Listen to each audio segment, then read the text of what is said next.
Hello, my name is Martha, and I'm the hustler behind Seoul Startups, the biggest international startup community here in Korea. I have the pleasure to invite you to listen to three fabulous speakers sharing their insights and experiences on AI and data science in the current world as part of the Post-Pandemic Initiative webinar series powered by Seedstars and Shinhan's Innovation Growth Platform. The aim of this series is to ensure continued education on technology, innovation, ecosystem development, impact, and capacity of building an entrepreneurial and global startup hub in Korea and Asia. Shinhan Financial Group is the biggest financial service provider in Korea and has long since been supporting the growth and development of the startup community in Korea and Asia, helping connect the startups with the global entrepreneurial ecosystem. This October will be the official launch of the initiative's Incheon Startup Park, an international hub for all international entrepreneurship-related stakeholders. Seedstars is a Swiss-based group with the mission to impact people's lives in emerging markets through technology and entrepreneurship, with a particular focus on sustainable development goals of the UN. Seedstars connects stakeholders, builds companies from scratch with public and private partners, and invests in high-growth startups within these ecosystems. Seedstars aims at fostering impact, investing, and impact entrepreneurship all over the world through different activities that range from startup scouting, events organization, to company building and acceleration programs. Seedstars has built the world's biggest community of change makers in emerging and developed markets. I would like to invite you to listen to a fascinating presentation by our first speaker, Myung-rak Kim, who started off as a programmer making computer games since his school days. He started an artificial intelligence company called Greensoft in 2015. He's currently serving as an adjunct professor at Yonsei University, Hankuk University of Foreign Study, teaching artificial intelligence in the financial and sports fields. He also teaches about big data and artificial intelligence implementation in Sejong University, Ilji University, Dankook University, Kyunghee University, Ulsan Institute of Science and Technology, and Chosun University, and is also a renowned author of books about artificial intelligence in our daily lives. Without further ado, I invite you to listen to his presentation.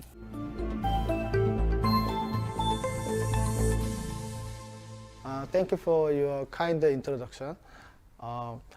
인천 스타트업 파크 온라인 웨비나에 참여해 주셔서 감사합니다. 지금부터 제가 데이터와 AI가 어떻게 포스트 팬데믹의 미래를 만들어 나갈지라는 문제의식을 갖고 발표를 하도록 하겠습니다. 저는 마르타가 친절하게 소개해 주신 바와 같이 이제 현재 초록소프트라고 하는 딥러닝 기술 개발을 전문적으로 하고 있는 회사의 CEO를 맡고 있고요. 병행해서 연세대학교와 한국외국어대학교에서 겸임교수로 인공지능을 가르치고 있습니다. 그리고 최근에 제가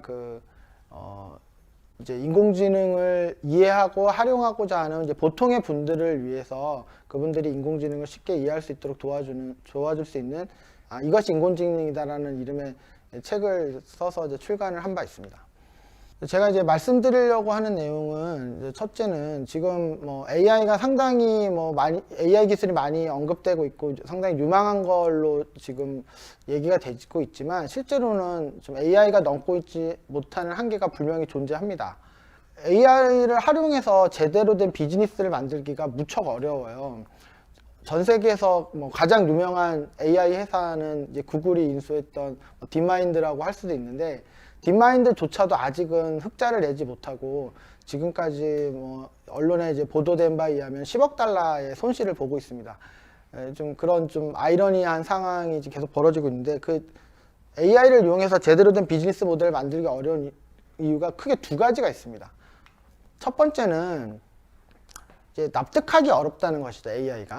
AI의 결과를 AI가 어떠한 과정을 거쳐서 저런 결과를 내는지 이해하기가 상당히 어려운 그런 부분이 항상 존재하는데 그 이유는 우리가 이제 AI가 영어로 Artificial Intelligence고 우리나라 말로는 인공지능이잖아요. 그래서 이름만 보면 인간의 지능을 흉내내고 있는 걸로 보이는데 사실 현대 AI는 인간의 지능보다는 인간의 감성을 흉내내고 있습니다.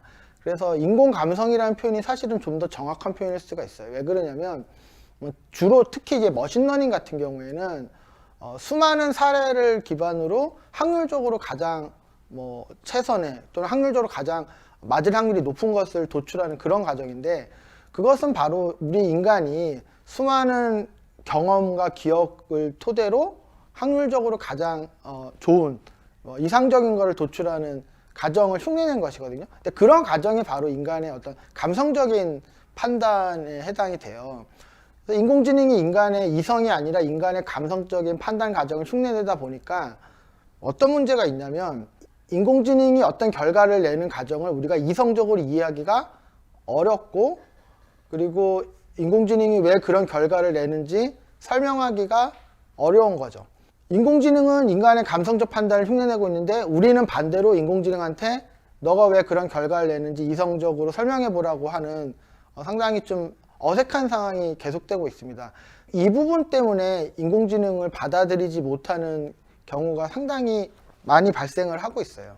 그러다 보니까 빅데이터를 가져와서 인공지능으로 분석해서 어떤 결과를 내는지 이런 흐름이 될 텐데, 빅데이터가 어떻게 활용되고 있는지를 오랜 기간 살펴보니 크게 세 가지 어떤 레벨로 나눌 수 있었습니다.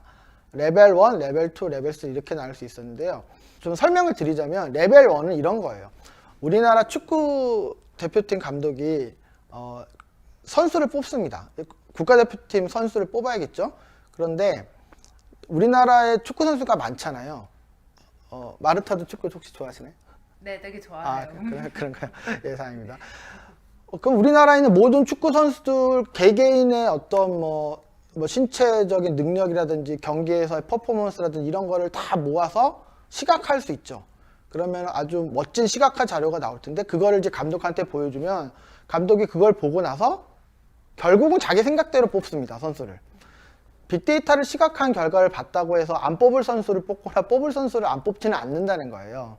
이렇게 빅데이터를 이용하는 거가 레벨 1입니다. 보통 빅데이터를 이용한다고 하면 레벨 1에서 끝나요. 근데 왜 레벨을 많이 하냐면 적은 노력을 들이고도 꽤 있어 보이는 결과를 낼 수 있기 때문인데, 이 레벨 1의 문제가 뭐냐면 빅데이터를 시각화했다고 해서 어떤 의사결정이 바뀌거나 하지는 않는다는 거죠.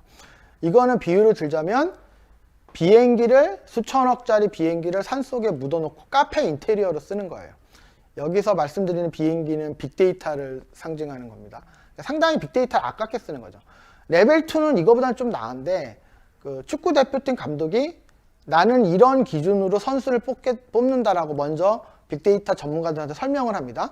그럼 빅데이터 전문가들이 그걸 고려해서 선수들 개개인의 빅데이터를 모은 다음에 잘 정리해서 리포트를 만들어서 감독한테 보여주는 거예요. 그럼 감독이 그걸 보고 판단을 하겠죠. 레벨 1보다는 감독의 의사결정에 영향을 끼칠 확률은 생기죠. 하지만 여전히 결국은 감독이 뽑는 거예요.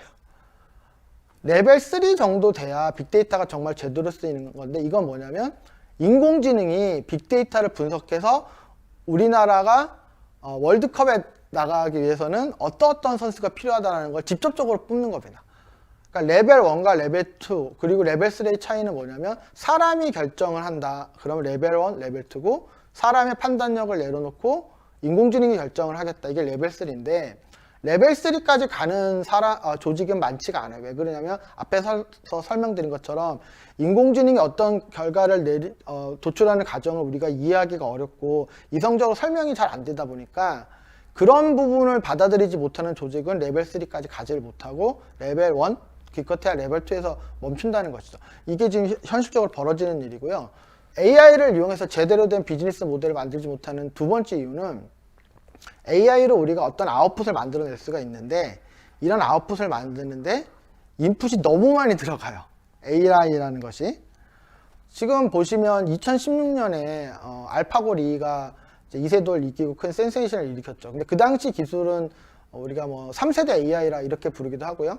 그 다음에 4세대 AI인 알파고 제로가 이제 중국의 커제 선수를 이기기도 하고, 현재 구글의 딥마인드의 알파고는 이제 5세대까지 가 있어요. 근데 최근에 작년 연말에 우리나라에서 4.5세대 AI가 이제 한돌이라고 하는 바둑 솔루션이 이세돌과 대결을 했는데 그렇게 압도적으로 이기진 못했어요. 4년 전 알파고 기술보다 작년에 우리 기술이 기술적으로는 더 앞섰는데 눈에 보이는 성과가 더 두드러지지 않았죠. 이거 왜 어떻게 된 거냐면 4년 전에는 알파고가 3세대 기술을 썼지만 엄청난 리소스를 쏟아부은 거예요. 컴퓨터도 CPU도 1000대 이상 썼고 GPU도 300대 쓰고 구글의 최고의 엔지니어들을 상당히 많이 투입하는, 그렇게 했기 때문에 그런 퍼포먼스가 나는 거예요. 그러니까 AI로 결과를 내려면 결국은 리소스 싸움입니다. 엄청난 리소스를 투입해야 결과가 나오는 거죠. 그러니까 우리가 얻을 수 있는 결과보다 더 많은 리소스를 쏟아부어야 그런 성과가 나기 때문에 이런 일이 벌어지는 거예요. 그러니까 우리가 마라타는 뭐 아웃백 같은 그런 패밀리 레스토랑 많이 가보셨죠? 네. 그렇죠. 네. 저도 그런 좋아하는데 거기 가면 이제 뭐 저는 스테이크 시키시잖아요. 맞아요. 그렇죠. 예. 제일 맛있죠. 그렇죠, 맛있죠. 그러니까 보통 이렇게 나이프 같은 걸 쓰실 텐데 네. 어떤 사람이 그 스테이크를 썰겠다고 전기톱을 가져오면 어떤 생각이 드시나요? 좀 가하다라는 생각이 드시죠? 그렇죠. 그렇죠.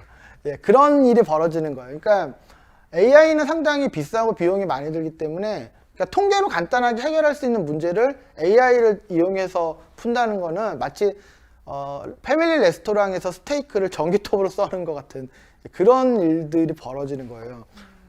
아웃풋에 비해서 인풋이 너무 과도하게 큰 거죠.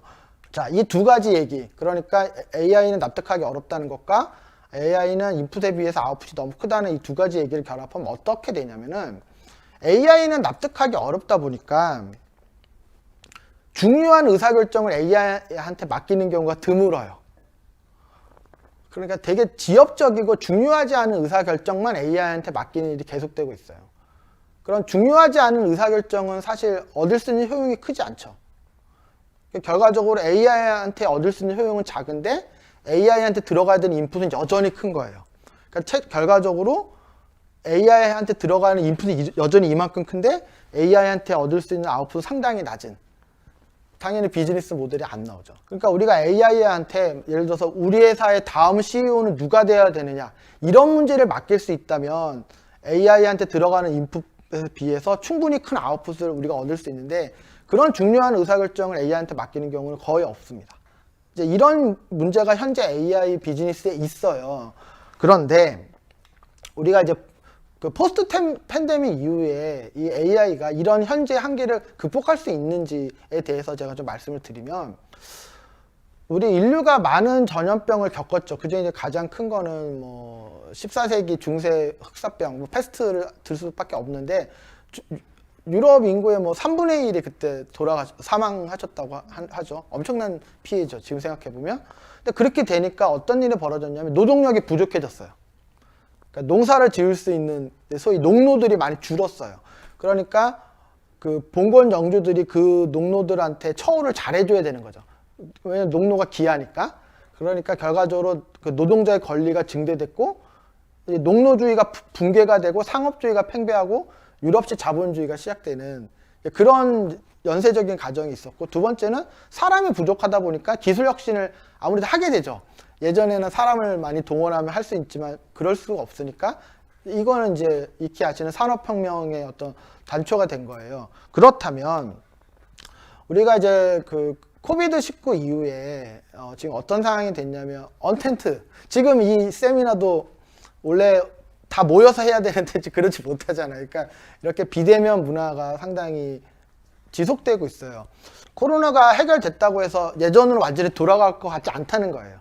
예전만큼 사람들이 자주 모이고 하는 것보다는 여전히 많은 것들을 비대면 상태, 언텐트 상태에서 할 걸로 생각이 되는데, 이 언텐트 문화라는 게 그냥 눈으로 보이기에는 사람들이 직접 모이지 않는다, 온라인으로 해결한다, 이렇게 느껴지시겠지만 이걸 좀 깊이 있게 보자면 어떤 의미냐면 사람이 직접 관여하고 직접 판단하는 거를 안 해도 큰 문제가 없다라는 걸 우리가 알게 됐다는 거예요. 그러니까 예전에는 어떤 중요한 의사결정은 다 모여가지고 토의해서 결정하고 그랬는데 지금은 우리가 언텐트 상황에서 결정을 하고 우리가 일일이 관여하지 않아도 컴퓨터가 잘 판단해 줄 수도 있고 이런 걸 지금 계속 접하고 있어요. 그러다 보니까 앞으로는 그 뉴노멀 시대에는 AI가 데이터를 기반으로 무언가를 판단하는 거에 대한 거부감이 예전에보다 많이 감소할 것이다 라고 저는 기대를 하고요.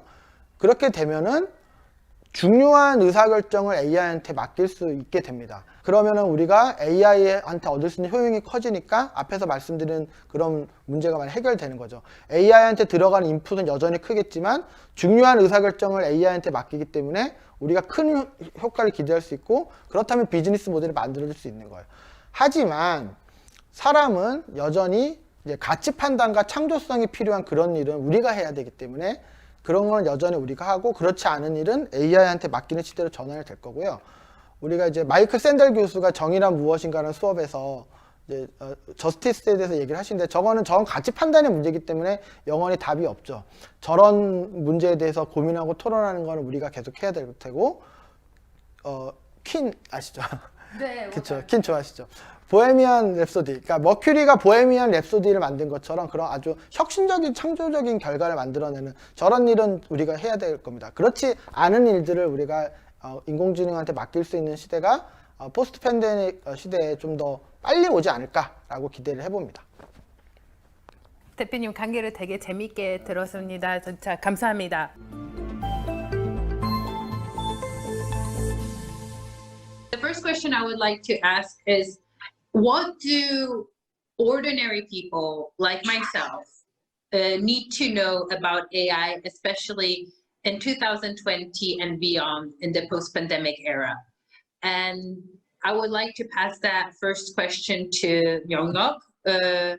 What do you think normal people, what are the basic things normal people should know about AI in order to survive in the new world? 그 보통의 사람들에게 AI는 마치 인터넷 기술처럼 활용될 수가 있습니다. 그러니까 우리가 지금 우리가 인터넷을 이용하지 않고 어떤 일을 하는 것이 불가능한데요. 지금은 아니지만 앞으로 뭐 짧으면 5년, 10년 안에 이제 AI 기술을 이용하지 않고 우리가 무슨 일을 하는 것이 불가능해질 거예요. 우리가 그 인터넷 기술을 아주 깊숙이 알지 못해도 웹서핑을 하고 이메일을 주고받는 게 가능합니다. 마찬가지로 보통의 사람들은 AI 기술을 아주 깊숙이 알지 못하더라도 충분히 AI를 다양한 분야에 활용해 볼 수가 있을 거예요, 앞으로. 그래서 너무 크고 거창한 프로젝트에만 AI를 적용하려고 하지 말고 간단하고 쉬운 그런 프로젝트에도 AI를 도입하려는 시도를 계속하는 것이 앞으로 중요하다고 생각합니다. Okay, thank you so much for your answer. Deepika, what do you think about that? You talked about new implementations of AI in everyday life. How will that influence average non-tech, non-specifically AI tech people? So the first thing to note is data science or AI is not rocket science. It's more common sense and logic than anything else. So not everything needs a deep learning or a complex machine learning algorithm for a solution. We can use very basic statistical techniques for solving a lot of problems. So the core or the fundamentals of AI are in statistics, math, statistics, and logic. And of course, computer science, because we need programming. Yeah, so all these put together, when they come together is when we have AI. And the key objective of AI is automation, making our lives easier. So that's going to be key going forward as well in the new normal. So automation and remoteness are going to be key. And this is how AI is going to play a critical role in the post-pandemic world. Thank you so much. Alex, we talk about normal average Joe people, but how about, I guess in a lot of the AI development is still being dictated by the governments and the government policies. So how do you see this year's events influencing government policies when it comes to AI around the world? Specifically when it comes to our point of interest, which is Korea. Yeah, so that's a really big question, but I think I'll try to answer it in two segments. So So this year, I think we've seen that the possibilities and the limitations of AI has come to the forefront, because we have been wanting to use AI in health technology, and there has been some amazing insights that has been derived from AI based on trying to gather a lot of information from a large base of research to understand the coronavirus. And there has been attempts at tracking, and some people do it well and some people might do it less well in understanding these great amounts of information. But what I would say is it has been shown that the people who do try, and that has tried for some time, are more successful. And I think what was said previously about AI like the internet, I really liked that similarity, because it is kind of pervasive. At least that's what I've seen when I've been writing every day and trying to go into different segments of society, is that it is within so many different areas of society.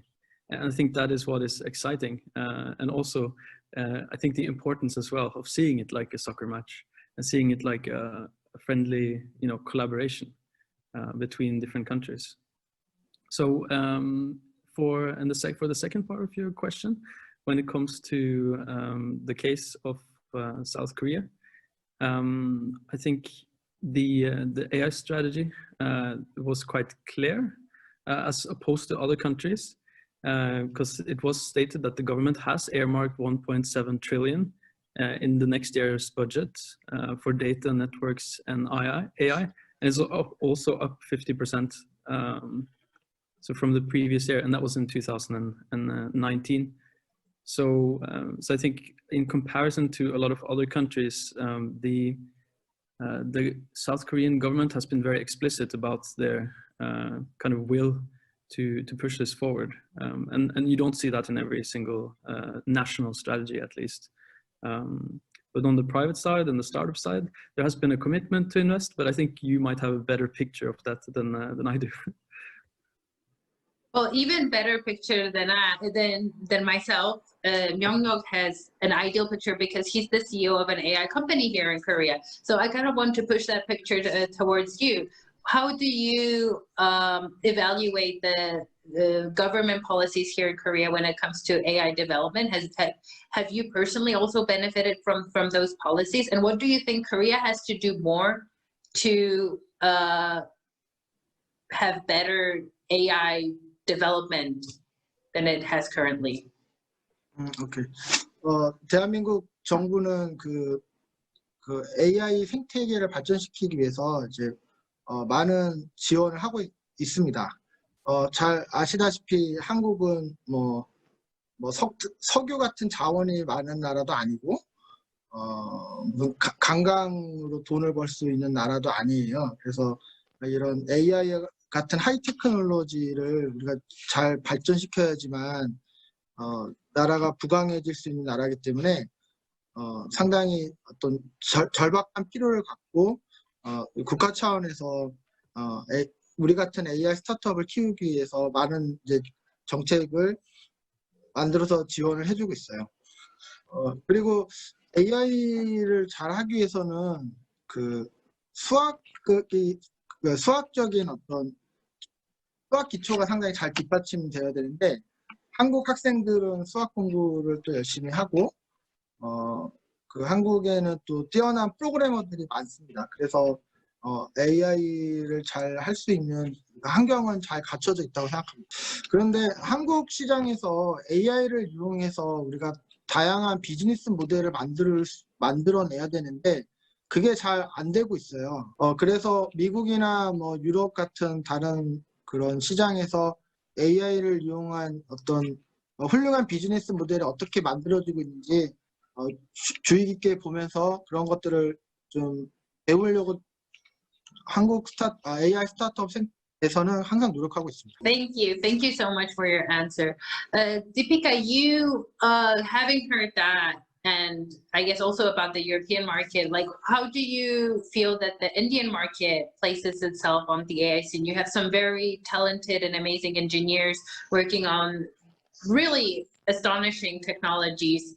So is there support on the government side? Is there support on the corporate side? What is the situation with the startup scene there when it comes to AI?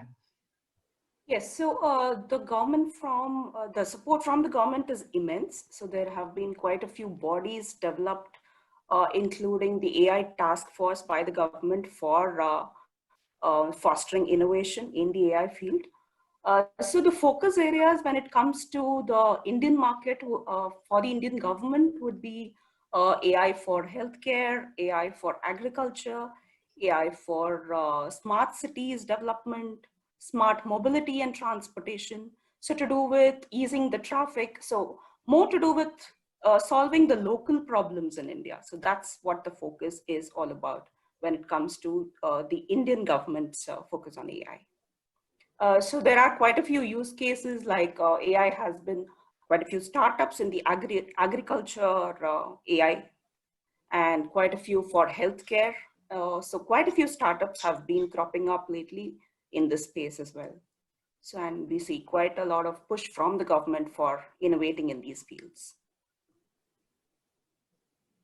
How about corporations and startups? Like how are they placing themselves when it comes to like pushing the AI development? So the R&D focus for large corporates enterprises would be more like collaborating with the startups for AI. So although most of them have in-house AI teams or development, but they do want to collaborate with the startups for many of the applications, mostly to do with video analytics and quite a bit on the smart city space, right? So surveillance, video analytics, security, and waste management. So these are the kind of areas which, and AI for social good, that is yet another area of interest. So not a lot of these large enterprises would have capabilities for doing this. So the way they are targeting, the way they are looking at it is through collaborations with startups in these new spaces and new applications of AI. Oh, Alex, you wanted to add something on that, right? Yeah, just a short comment is that the sort of the AI for all strategy is actually one of the only AI strategies in the world that actually talks about social inequality, which is very unique in an AI strategy. It's almost, I haven't seen it, I've read most of the AI strategies in the world, and I haven't seen that many places elsewhere than in India. So it's really unique, and it's a really important aspect that could be included more in these strategies. It's important for society.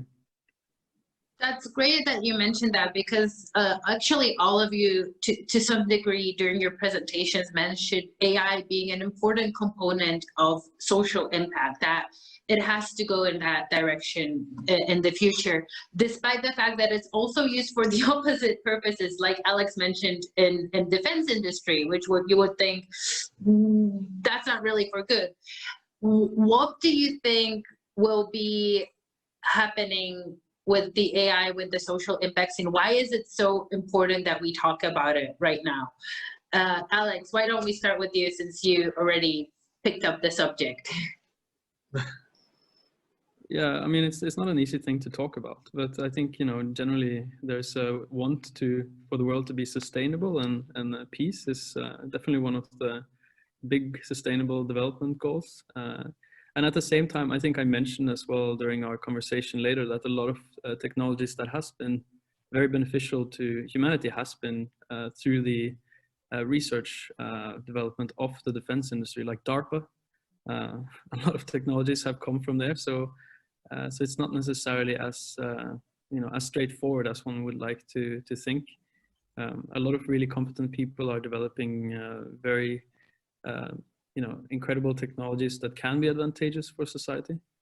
But I think we need to remind ourselves always of the purpose of why are we developing these technologies. And we are facing a climate crisis, and at the same time we are facing a pandemic. So, and ideally we want AI to be helpful in addressing these larger issues. that we are talking about and discussing together. So that just generally that's my perspective.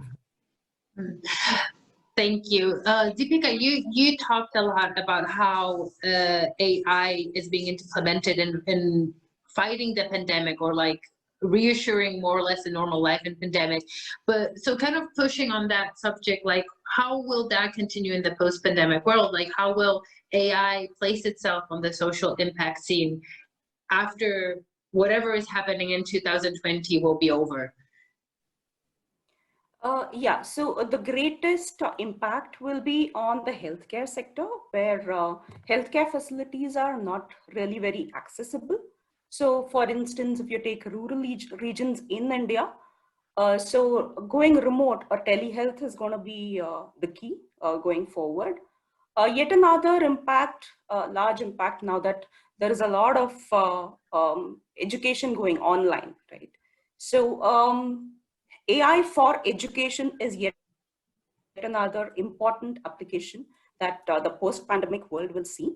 So virtual assistants and chatbots, right from the stage of primary education, that will take over the world. And for many other applications, so AI in the context of environment is being used for wildlife conservation, for waste management, like I mentioned, for renewable energy operations and management. So with the advent of IoT, AI, and many other emerging technologies coming together, so that is when the greatest amount of value from AI will be realized. Thank you so much. Myung-hyun, kind of coming into that, like how are Korean startups or Korean enterprises implementing AI in the social impact scene? Is that even a trend here at the moment, or is it still something that's just being talked about? 파든? 저기 김민지님이 좀 질문 한번 저한테 소개해 주셨습니다. 그러니까 AI의 여러 장점 중에 하나가 좀 객관적일 수 있다는 거라고 저는 생각해요. 우리가 이제 많은 사회적 이슈가 이제 계속 생기고 해결되지 않는 이유가 인간의 어떤 편견 때문인 경우가 많잖아요. 우리가 그 AI 모델을 이용해서 그러니까 인간이 편견이 배제된 좀 더 좋은 어떤 대안을 찾거나 결정을 내릴 수가 있는데 이제 그런 시도들은 지금 계속 한국에서 이루어지고 있습니다. 그리고 이거 좀 질문과는 약간 다른 답변인데 그 코로나19 이전에는 그 전 세계에서 이제 나라별로 지역별로 다른 문제에 봉착해 있었잖아요. 그런데 이번에 그 코로나라고 하는 똑같은 문제를 전 세계 200개가 넘는 나라가 똑같이 맞닥뜨리게 된 거예요. 그래서 우리가 AI를 이용해서 뭐 환자 수 증가를 예측한다든지 백신과 치료제를 개발을 더 빨리 한다든지 하는 것들이 전 세계 모든 나라가 동시에 하고 있습니다. 지금 전 세계 모든 나라가 똑같은 문제에 봉착했고 AI를 이용해서 같이 문제를 해결하고 있는 거고요. 이렇게 같이 해결책을 찾는 경험을 우리가 이번에 하게 된다면 앞으로 알렉스가 얘기한 뭐 지구온난화 문제라든지 환경 문제 같은 그것도 결국 전 인류가 같이 만나게 되는 문제인데 그런 문제도 우리가 같이 그 어떤 협업해서 해결책을 찾는데 AI가 중요한 수단으로 활용될 수 있을 거라 생각합니다. I have one last question for all of you, and I think that's going to make you all very excited to hear it, which is what one trend or one invention in AI and big data from 2020 or 2020 and onwards has you very, very, very excited at the moment? Like, wow, this is going to be amazing. Why don't we start with you, Deepika? What are you looking forward? So neuromorphic design and computing is something that is going to change the way AI is being implemented today. So this is more to do with mimicking how the brain is designed. The brain is capable of so much thought, but it consumes very less energy. So that is the concept that is being implemented in the hardware design of the chips for AI, and also the way the computational pattern happens. So this is going to change the AI, because one major concern today is that AI needs a lot of energy. So AI is not energy efficient today, but this is going to change the way AI is going to be implemented. And that is what I'm most excited about and looking forward to. Well, that sounds really, really cool and neat. Nyonghyuk, what about you? What is something, especially here in Korea, that we should be really excited about? 우리가 20년 전, 그러니까 그 2000년 그때를 되돌아보면 인터넷 기술을 이용한 회사와 그렇지 않은 회사로 구별된 건 아니었어요. 모든 회사가 결국 다 인터넷 기술을 이용했습니다. 하지만 인터넷 기술을 염두에 두고 회사의 시스템과 프로세스를 완전히 혁신한 회사가 있었고, 그렇지 않고 시스템과 프로세스는 그대로 두고 인터넷 기술만 도입한 회사가 있었어요. 앞에 회사는 큰 성공을 거뒀지만 뒤에 회사는 거의 다 사라졌죠. 결국 모든 회사들이 AI를 활용할 겁니다. 하지만 마찬가지로 AI를 염두에 두고 회사의 모든 시스템과 프로세스를 근본적으로 혁신하는 회사가 있을 것이고, 그렇지 않고 시스템과 프로세스는 그대로 두고 AI만 도입하는 회사가 있을 거예요. 당연히 앞에 회사는 크게 성공하고 뒤에 회사는 앞으로 도태될 겁니다. 지난 9개월 동안 코로나를 겪으면서 우리가 본의 아니게 우리의 시스템과 프로세스, 사고방식, 문화 이런 거를 좀 바꿔야 되는 상황에 직면했어요. 그렇기 때문에 AI 기술을 염두에 두고 우리가 근본적인 혁신을 하기가 오히려 지금 더 쉬워진 상황인 것 같습니다. 지금의 코로나 상황 자체는 정말 고통스럽고 안타까운 일이지만 이런 위기를 잘 활용해서 우리가 그간의 어떤 시스템 프로세스 일하는 방식, 문화, 사고방식 등을 좀 근본적으로 AI를 염두에 두고 좀 더 한 단계 좋아지도록 우리가 다시 설계할 수 있는 좋은 기회라고 생각합니다.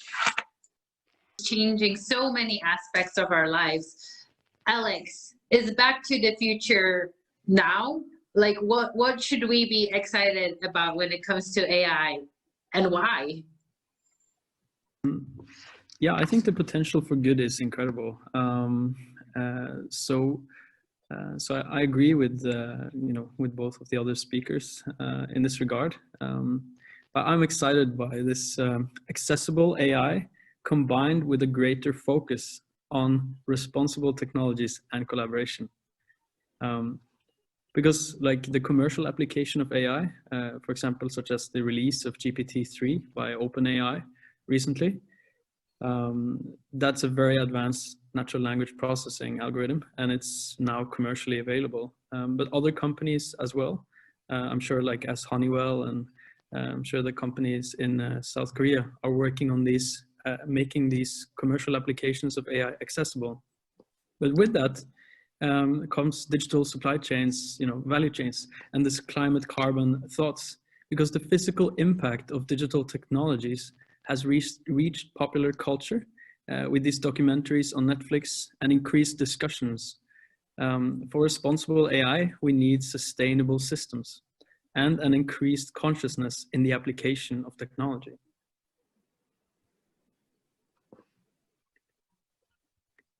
Wow. Well, thank you all of you for your really interesting answers. I may not look like it, but I was really listening attentively to what you were saying. And I would love to dive deeper into some of the subjects, for instance, climate change and saving the environment through AI.